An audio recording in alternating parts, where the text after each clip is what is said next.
mazingira kwa sababu jua linatupiga vizuri.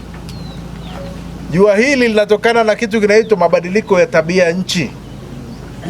Na mabadiliko haya yameigharimu dunia sana. Kiasi ambacho saa hizi miaka ya wazee wetu tungekuwa nao hapa wangetuambia hali ilikuwaje mwezi wa pili kama mwezi huu. Yako mabadiliko mengi yanatokea. Lakini haya tunaweza tukayashinda pekee kwa kupanda miti kwa wingi katika maeneo yetu. Uwe balozi wa kwanza upandaji miti katika nyumba yako wewe kwenye familia. Lakini upandaji wa miti katika taasisi. Na mwisho kupanda miti katika barabara. Unapotoka Lushoto unateremka Mombo unaweza kuona ile miti ilivyopandwa pale. Natamani nikiwa nakuja kwa Makonko basi kando ya barabara ili magari yetu yasitumbukie. Tupande miti ya kutosheleza itusaidie kwenye ulinzi, lakini baada ya kutusaidia kwenye ulinzi itusaidie kuboresha hali ya hewa na kuleta mvua ili Mwenyezi Mungu alete neema yake kwa wingi, kwa sababu yeye mwenyewe ametaka tupande miti ndio atumwagie mvua. Kwa hiyo niwasisitize sana wananchi wa Makonko tuweze kupambana na mabadiliko haya ya tabia nchi kwa kupanda miti katika maeneo yetu. Hilo ni moja. Lakini la pili, Dr. Samia Suluhu Hassan yeye katika kutuongoza amekuja na mawazo ya kuona asaidie kila mtu, sana sana wenye uwezo wa chini kwenye sehemu nzima ya afya. Ameanzisha kitu kinaitwa bima ya afya kwa wote. Bima ya afya kwa wote, kama hamjapata elimu ya bima ya afya kwa wote, basi niwatake viongozi wenu wa hapa, Mheshimiwa Diwani ukiongoza hilo, kumbana mkurugenzi awalete wale watu wa bima ya afya waje watoe elimu kwa wananchi hawa. Ili wananchi waweze kufahamu kwamba bima ya afya kwa wote inakuwaje. Bima ya afya kwa wote unalipia shilingi 1,500.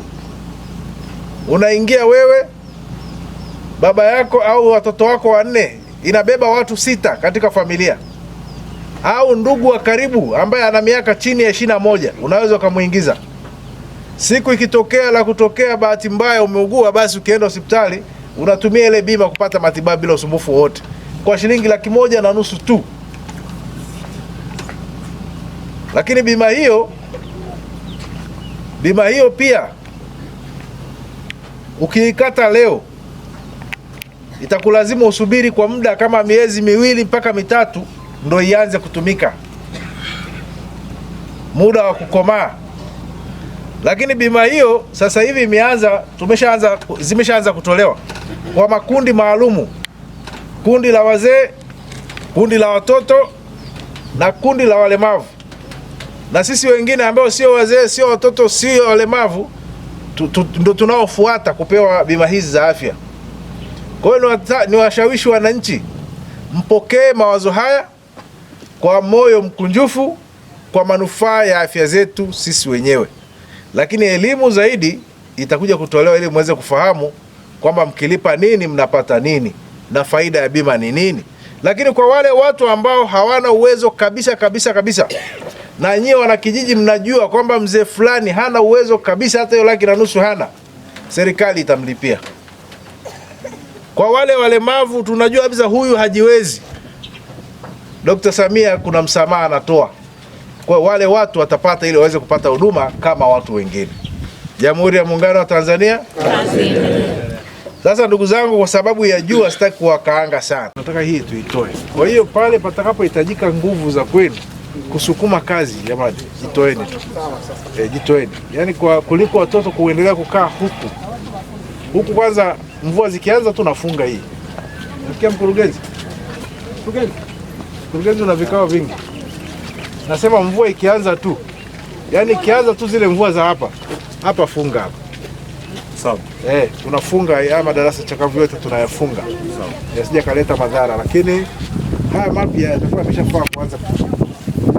Iwezekana maji ya mvua tusaidie. Na kwenda kushughulikia swala la maji, kuongea na watu wa maji leo kwa ajili ya kuona tutapataje maji.